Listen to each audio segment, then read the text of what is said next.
I'll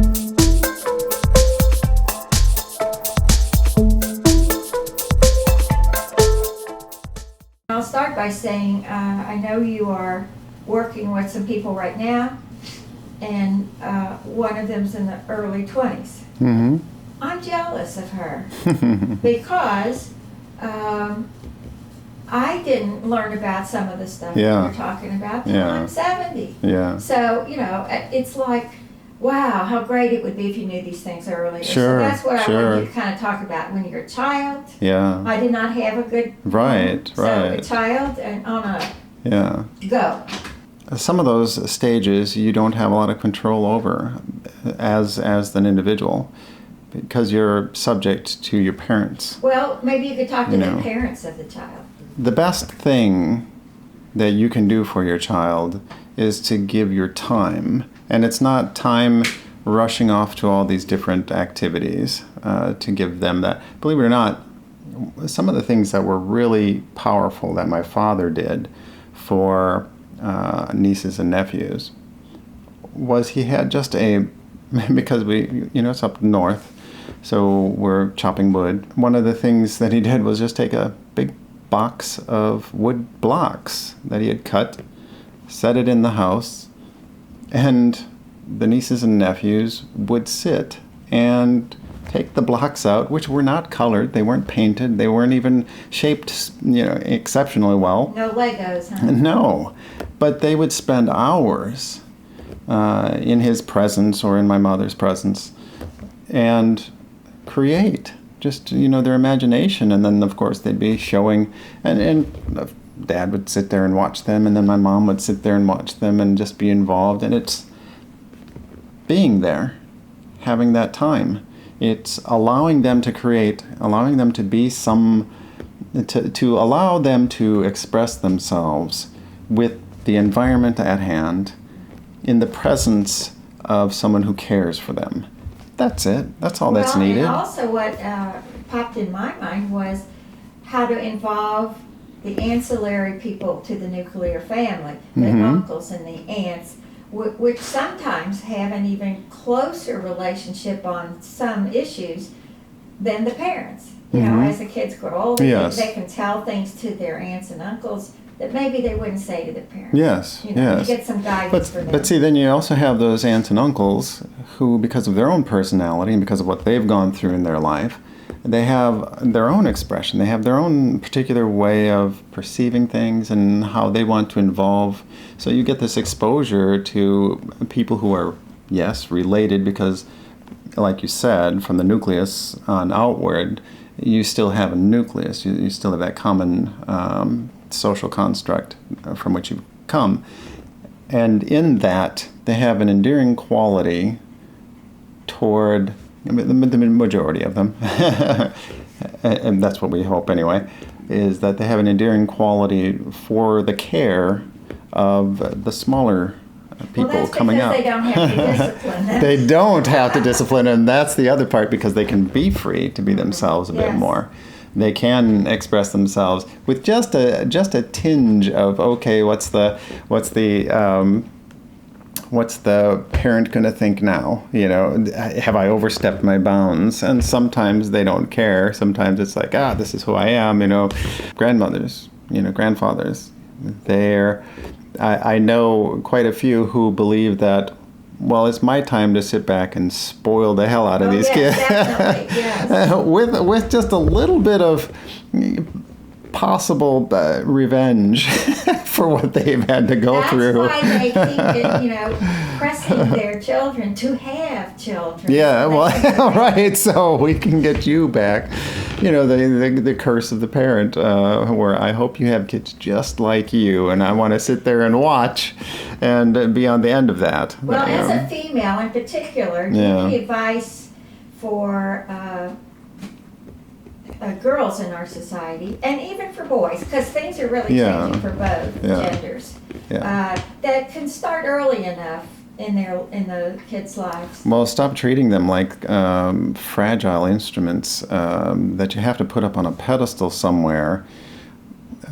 because of their fragility. It's make them strong. I mean, they have a musculature and they have a way to respond to physical stress that is very similar to males. They grow they shift over from estrogen to testosterone more based on the stimulus and the amount of stress that's applied, the duration of the exercise, that sort of thing. So you have a capability for building muscle, but also as you're doing this, you're allowing them to play in roughhouse.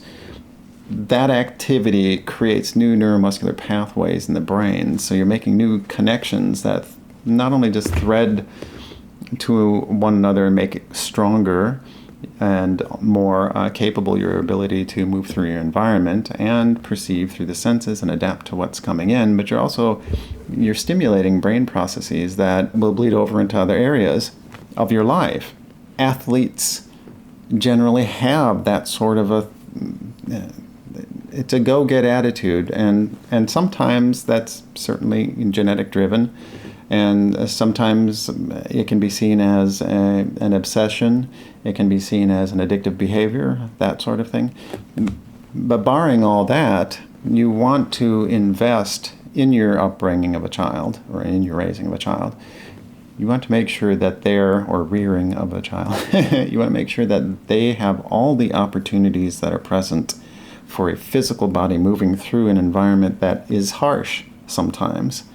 It's not all going to be, flowers and. Well, Title IX has helped lace. that a lot because in the dark ages, when I went to high school and Mm-hmm. grade school, there was virtually no sports for girls. Yeah, yeah. If they had terrible. a gym class, if you got to hit the softball twice in an hour, that was a big deal. Here's the other thing. You think about that, because my mother had to work in the fields. She had to work as much as any of the men. So did my grandma. Yeah, it wasn't just, and not only that, they had to go out and pick rock. They had to go out and do everything they could do physically. And then go in the house and make dinner, and then go in the house and make clothing, and then it was so their capabilities were far above some of the men because they could also sew clothing. Variety. They could also create the food. Yeah. How would you advise parents of a child, say up until middle school, on their selection, listening to them and learning, but their selection of physical activities? Now, for example, are you preferring a tomboy to a ballerina? But who says? Hold on. Who says a ballerina can't be a tomboy? See, this is where that cultural mentality is. Well, they have only so much time to spend on extracurricular activities, and ballet takes up a lot. Yeah, but you can still climb trees on when you get home. Okay. You can still roughhouse with your father. You can still roughhouse with your mother, who should be also involved in this physical activity, because by example, she would see that this is something you do. It's just a normal thing. Like growing up on the farm, it was 365 days of work. We didn't get off because the cows were still hungry day to day. They still had to be fed. They still had to be milked. We still had to work the crops. We had to make sure the fields were plowed, and we had to make sure everything was planted, because there was only a certain amount of time you had for seasonal planting, that sort of thing. The ballerina has a musculature and a refinement to her actions that are predetermined.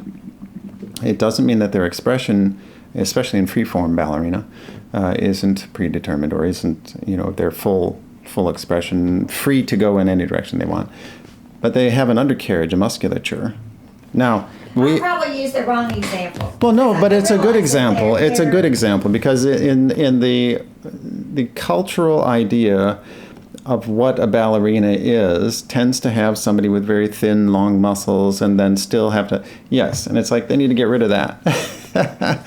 Because I have seen people who have a good musculature, and I'm not talking about big, giant, bulky muscles, but somebody through Toned is the new word. Toned, through strengthening exercises, through a capability of wide range of motion, also be able to do graceful movements Well, but so that it doesn't, that refined look is something that is smoking developed is over the years, I yeah, imagine, but you're compressing, you're shaping Yeah. someone who could express themselves in so many different ways, but you're only allowing it in this particular form because that's what's deemed attractive, or that's what's deemed refined. And it's like, the human being has so many different levels of refinement and so many different ways to be seen as refined. What about boys? Can they roughhouse too much? I For don't. society later on? I'd say too much is only insofar as do they overcome or do they supplant the rights of another child with their own ideas of what they believe should be done. Playing too much, I don't think there is a thing. Playing to where you're doing things dangerously and then having to protect from that's probably the only boundaries I would look at. But as far as their musculature and their play, not at all. I don't see anything that is too excessive in play, too excessive in that stimulation. It's you have to have, because the human body is going to collapse at some point because from sheer exhaustion. Well, it's gonna but just out of sheer exhaustion from doing play so much, and as children we've experienced that, as adults we've experienced that, where boom, your body has to catch up. You've used its resources, and now you get this time, but it's also time that because you're not self-generating, you're receiving from the environment. So now that you're receiving all this from the environment, you have this particular calm, especially if you're out in nature. And that is something that really is inspiriting, that needs to be filled every now and then. And you can get that through exhaustion, and it can get that through just going out in nature and just practicing that as an activity. No, true. How about people, let's move on to the stage if they're a young adult in their 20s and don't know exactly what they want to do yet. I know some people do, but a lot of people don't. What advice do you have to them in terms of preparing for leading a really good life? Well, is first and foremost, express yourself in a variety of ways that challenges your body and mind in many different directions. Remember, we don't want to put all our eggs in one basket. You want to be able to have a capability, meaning a source ability. This vehicle you're taking with you, regardless of what course you go, regardless of what career you choose, what business you decide to create, you have one thing with you, and that's your body. And that's what you not only have control over, but you also have. It is the source of your creativity. It is the source of your calm. It is the source of your angst. It is the source of your enlightenment. And you have to make that vehicle, extend it to its fullest capabilities, so you know what you do well, and what's probably something that if you worked really hard at it, you could do well. But do you want to put that investment in it? The huge rush with a lot of the culture that we've had in the West specifically is you're churning out people. It was geared to churn out people for the industrial age. You had to put out a lot of factory workers. So the career choices that counselors would give you tended to lead into ridiculous things like that. Rather than right now, because of the expanse of the internet and the instant communication and the ability for people to make money at scale with just who they are, is changing the whole landscape of that. So there's no rush to get married right away because we're living to 80 years old rather than 30 or 40 or 50. And children are no longer, since we're not on the farm as much, children are no longer an asset. Correct. They are an expense. Well, absolutely. But they're also taking away from, because people rush to that because there's still that mentality, there's still that fear that if you don't get married, you're not worthy. And it's like, that is not true in the slightest. You're worthy from the moment you're born, from the moment you come out of the womb and start receiving the environment with your senses, and start the formation of a unique human being. a unique individual that is a different perspective than anybody else on this planet. So your value is already guaranteed and assured. So anybody else that's comes in with external valuation and declarations of this is how it should be. Like I said, be aware of should words, but also be aware of the mentality behind that. Why do they want you to feel you have worth only if you have a marriage, only if you have a married partner? Where the individual knowing their own worth doesn't require another individual. It's great to have, when it works well, when you have somebody who, and there's a few people who in your time on this planet you may mesh with so well, and then that's it. But the one thing you do have, regardless of whether you have people or not, is you have yourself. You mesh with yourself better than any other creature on this planet, and you have to be able to utilize yourself to the extent of your abilities on call. So whenever you need it, it's there. And that's also your valuation, how much you consider yourself to be an asset to not just you, but to those you touch, to those you speak to those that you allow into your life in various ways that change you for the positive and that hopefully you can do for them. When you're at that age, society is pounding on you. Yes. Yeah. To make certain choices. Mm-hmm. Most men and women want eventually to have children for whatever reasons they have. A lot of times it's because everybody else is doing it. Well, it could be, but yeah. it might actually be, some other reason. Mm-hmm. But what do you recommend? Like, for example, should people in their 20s adopt meditation? Things. What kind of things would help them? Meditation should be taught from, first grade. You should be teaching this to your children. Quiet time and structured quiet time, and also directed thought that has a purpose. Say more about directed thought. What is that? When you choose, either through visualization or through immersing yourself in your sensory vehicle, that which you have with you all the time. You don't need your body. Well, what is your sensory vehicle? It's not an external thing. You have it with you all the time. I just want to clarify what that phrase Absolutely. means. But it's something you don't need an institution to go to. You don't need to have air conditioning for it. You don't have to have, you just need time out from everything that's coming around, and then it's that itself. Kind of time out. It's a different kind of time out, but it's a structured thought. I like that phrase. Meditation. Yes, yeah. It's where you exercise a muscle of attention, and you direct it in whatever way you want. Up here, you can create anything. You can go anywhere in your head, anywhere unimagined. So through the stimulus of your environment and through other people, you will start creating new things. Your brain will dream up new things. You'll wake in the morning and all of a sudden this new idea for something, which was never put together before, but your brain did it while you were sleeping. You can direct yourself into that to tell your brain, hey, I have this problem I need to solve. Let's focus on that. Or focus on a thought, just a simple sound. Focus on one sense. Pay attention to what you're hearing and stay with everything that you're hearing. Maybe just a certain pitch, a certain frequency you're just trying to listen to whenever it comes into your awareness. Staying with that. But for that time, you're directing your brain to focus, to push away all this distracting thoughts. Have one particular thing that you're going to stay with. And then stay with that. That is a muscle that needs to be taught from early on. That's a great idea, yeah. I really like this idea of timeout. You ought to Yes. up on that. Maybe there's a way to.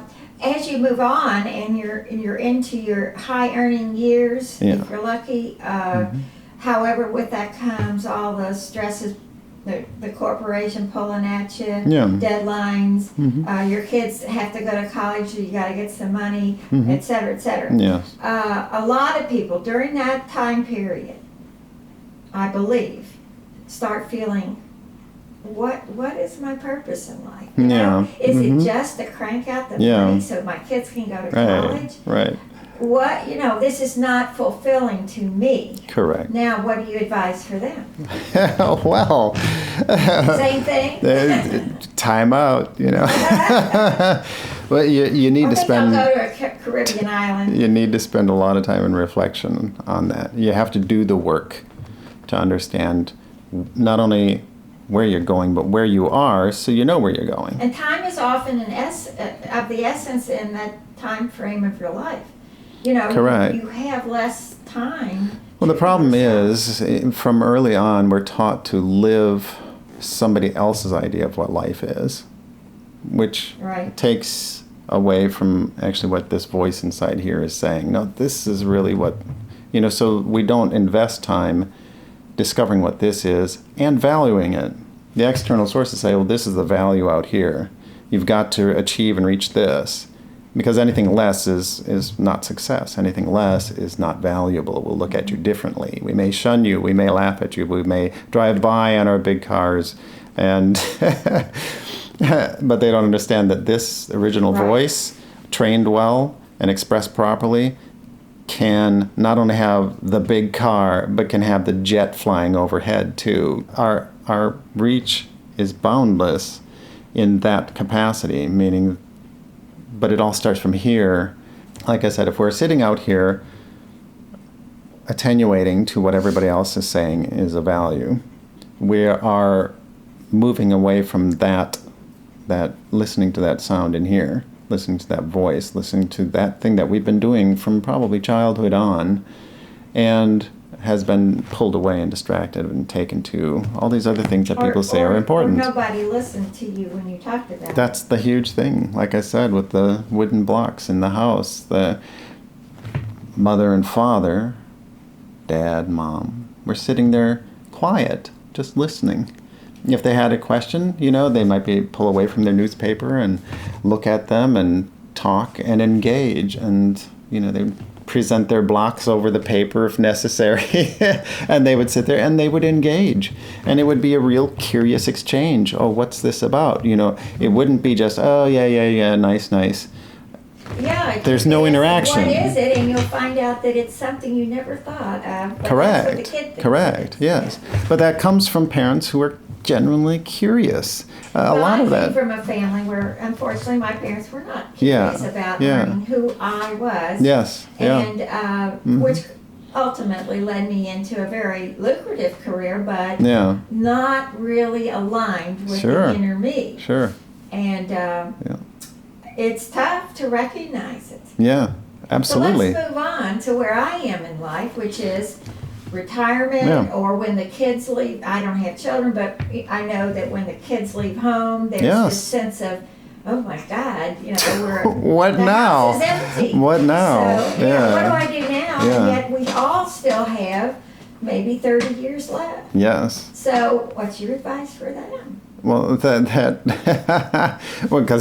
you mentioned yourself. Let's go with that. Okay. You had early on the understanding that you were an artist. Yes. I mean, and not only that, but wise people, counselors, or a teacher, a college teacher, who said flat out, get her in art, right? Which your parents were, Well, they had money issues. Well, of course they did, and that was their main concern, was that you become.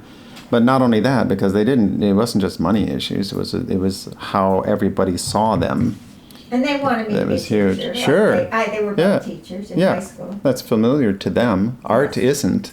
Being creative isn't. Art would be scary. It was totally fearful, of course. They would but think for you, I never make a dime. But for you, the artwork that you've done, I mean, if you hadn't sat down and taken that time in reflection and said, I'm going to do this, to hell with the world, and just done it, that you wouldn't have these art pieces right now. You wouldn't have your artwork in somebody else's house, and quite a few people's houses. Oh yes, I would have to say yes. And that's the thing, because that's inspirational to them. It's calming to them, so they saw something in that expression that was valuable, and they took into their own house, took into their own lives. So you have a part of your value in somebody else's lives, and that itself you won't find if you're continually chasing the tail of the dog or the dragon, I you do know. have to remind myself of that sometimes. You know, Yes. with the press of daily life, and when you're retired, there's always concerns about, you know, your health and your finances and stuff. Yeah. But I do But see, have you to were remind- paid for that work too. It wasn't that you just gave it away. Well, I did a lot. give some You of it. gave some of it away, certainly, but friends. you were also No, I well was paid. compensated. Yeah. And that's the key. Again, people are looking for originality. They're looking for it in their movies. They're looking for it on their television stations. They're looking for it in podcasts, on a lot of different sources. Is? Of- I mean, how come you all have these action flicks? You know, they make a lot of that's what's called a consistent comfort. Okay, Okay. so you have something where you don't have to think. You just want to see a body. escapism. Yeah, it's complete escapism on a level where I can't go around with a gun blowing things up, but hey, I can certainly live through somebody else doing it, and it's a harmless exchange. We have, yes, but it's a relief. It's something that gets you out of. It's like people who take to mild drugs or even heavy drugs, is they want to escape. Right. You know. Since they're now probably, let's say, in their early 50s on, Yeah. time is short. All of a sudden, you start to realize it's not limitless time that you have at 20 Yeah. to make up your mind what you want to do and blah, blah, blah. Yeah. But you've already done it.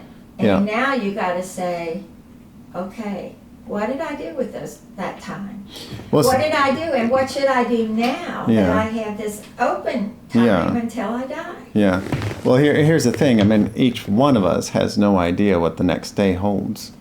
If we are taught from an early If you're in age. Florida, it probably is hot and rainy. It's probably, well, you know, to some degree, yes, what's going to help. But whether you're going to live tomorrow, whether or not you have an aneurysm ready to burst, whether or not you have, you know, whether you have the truck driver who is falling asleep, or not even the truck driver, but the person who's I like on to there. say I might get hit by a beer. Well, I don't yeah. know why I say that, but Or the person who's just plain inattentive because they're looking at their phone, that sort of thing.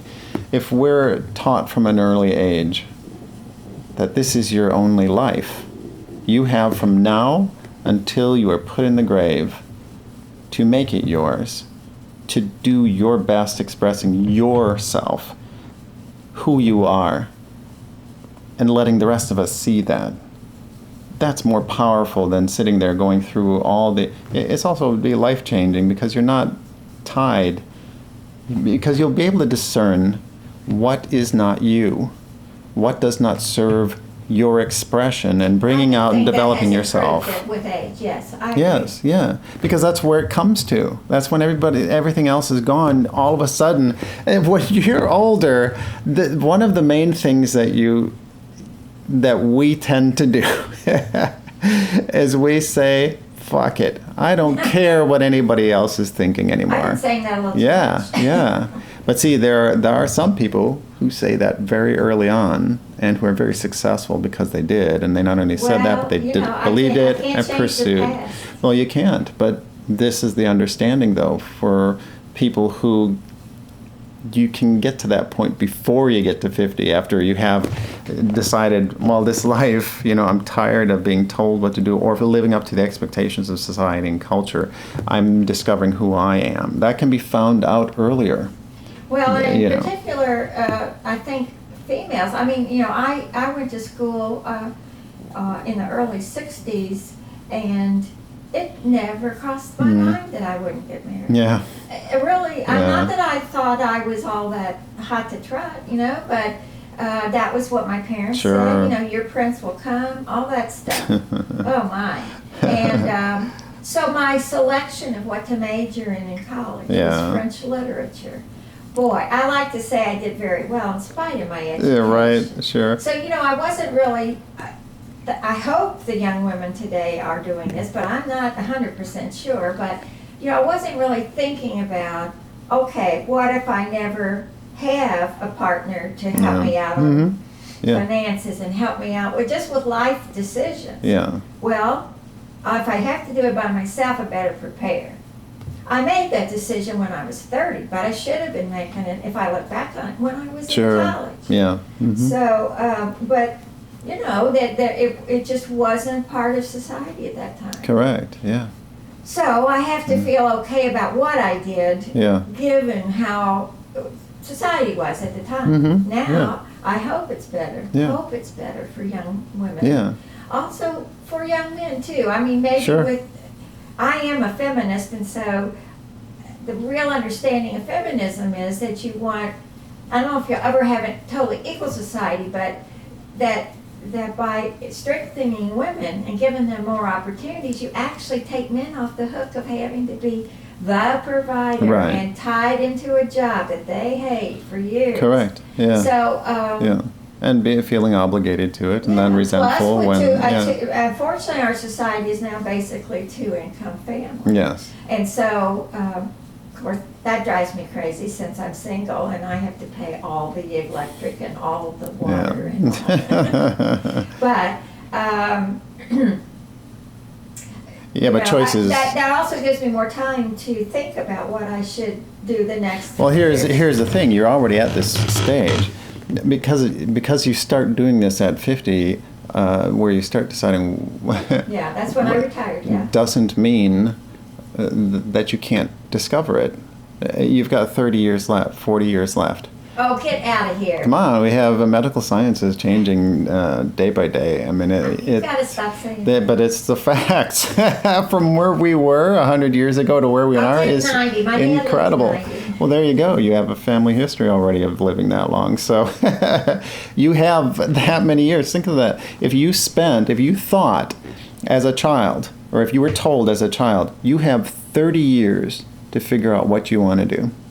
Go. Imagine how far along they would be. Oh, yes. And find their path and actually be working toward that path. Instead of waiting for something Yeah. to Right. Well, exactly. pay for them. Exactly.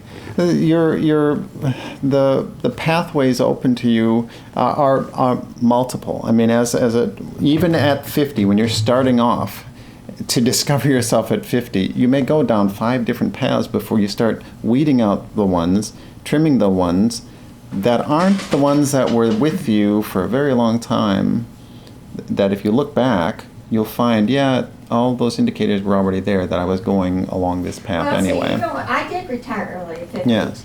I do think the work on trying to get down to the nub of the issue, which, inside of you, what is your real purpose, Yeah. is challenging, especially for some people like you and like me, where you're good at more than one thing. Mm-hmm. Yeah. It's challenging, but it has to be done. Yeah. Your purpose is a thing to do. So as a thing to do, you can do many different things. You just decide which one or two or whatever that you would choose to invest. Multitask. Yeah, well, to invest yourself into. Now, there are some things that there could be 5 different paths that are still artistic or still just a vehicle of expression, like, say, giving speeches or giving these types of things that can go in a lot of different. Teaching art instead of doing Yeah, art. but if you have at its source your ability to communicate, then that goes in a lot of different areas. And your expression into that, what you put into it, your persistence of self into that particular path, and is exercising that muscle that you do well, that muscle that is really rehearsed well, that is practiced well, that is strong in you, that you now decide, I'm going to go here, and then if I don't like that because it isn't working out well for me, or because the things that are coming at me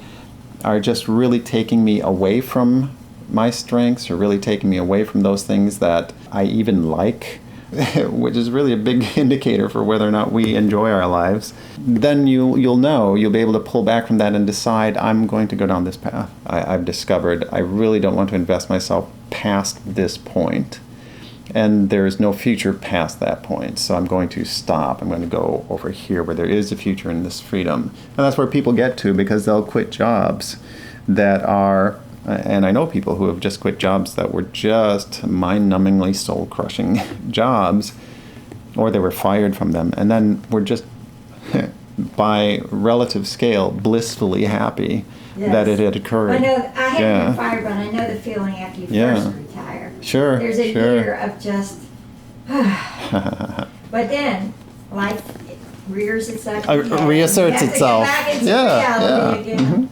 Yeah, so that potential of the human being for finding their path and purpose can be stimulated, can be supported and encouraged from early on, from when your kids are picking up wooden blocks and deciding what I want to create with them.